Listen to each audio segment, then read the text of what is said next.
I'm a little bit of a sports fanatic, so there's a couple stories that I like to tell when it comes to athletes. One is Jimmy Valvano was coached basketball at North Carolina State, and he was the Cinderella team in the Sweet 16 in the NCAA tournament many years ago. And they weren't expected to get in the tournament. They did. They ended up winning the tournament. And it was quite a feat. And I remember him telling the story that how he helped his team understand that they can do more together than they can do apart is he did a little exercise. He had a big round piece of metal brought into the gym, about yay thick, and put it in the middle of the basketball court. And he asked every player to go over to this piece of metal and try to pick it up by themselves. And of course, they went through everybody in the team. Everybody tried to pick it up. Nobody could pick it up by themselves.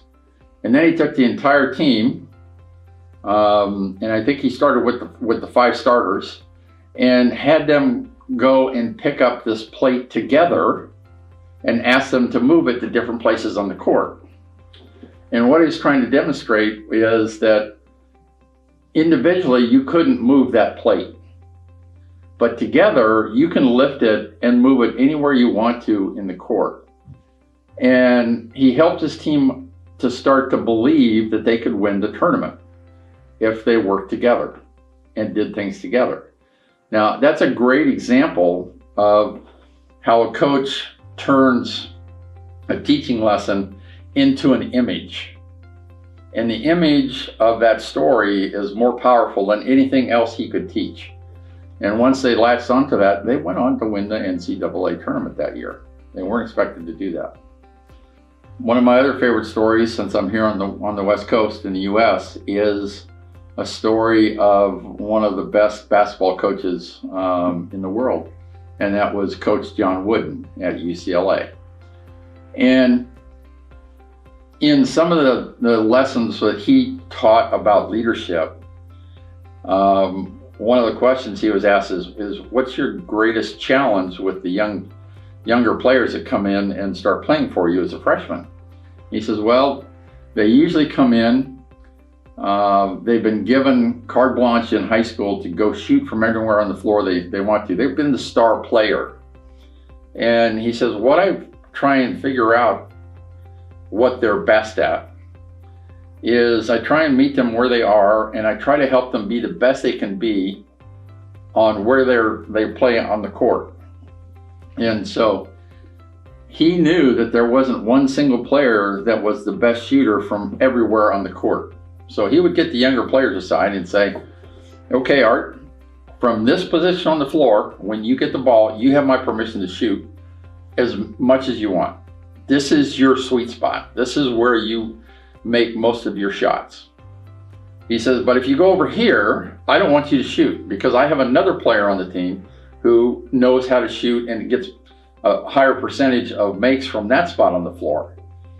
And what he tries to teach the players is you have a sweet spot on the floor on where you perform the best. So when you're in that sweet spot, you have permission from me to go do what you do best. But when you're over here and you're not the best player on the floor for that sweet spot, I don't want you to shoot. And he says, if you do shoot in that spot, you'll be on the bench with me. And, you know, when a coach understands the talents of the players they have on the team, and they help them understand how they can best support the team and play in their strengths, I think that's the best thing that a coach can do. So in one case, with Coach Wooden, he's using the gifts of every player to the betterment of the team. In Coach Valvano's case, they weren't supposed to be in the playoff, and he needed his team to believe that they could win. And so he used that image of picking up that plate of metal and having the starters move that anywhere on the court. So I would say find out where your team is, find out what their gifts are, find out what they don't believe about themselves, but they need to understand they can do more together as a team than they can do as individuals apart. And there's all kinds of stories of teams that get great players. They get on the team, they get 3 or 4 great players, and they don't make the playoffs, and they're not very successful because they haven't figured out how to manage the egos that you mentioned in your question to the betterment of the team. And there's times where sometimes the best player on the team doesn't want to play as a team member, and it's better to cut them loose. And that's very difficult in today's world. But I'm a Laker fan. Lakers have brought a lot of great talent to their organization. And there's times when that talent worked great together and won championships. And a lot of times where that great talent didn't work together and they didn't achieve what they were capable of achieving. So help them understand they can succeed together, but also use their gifts.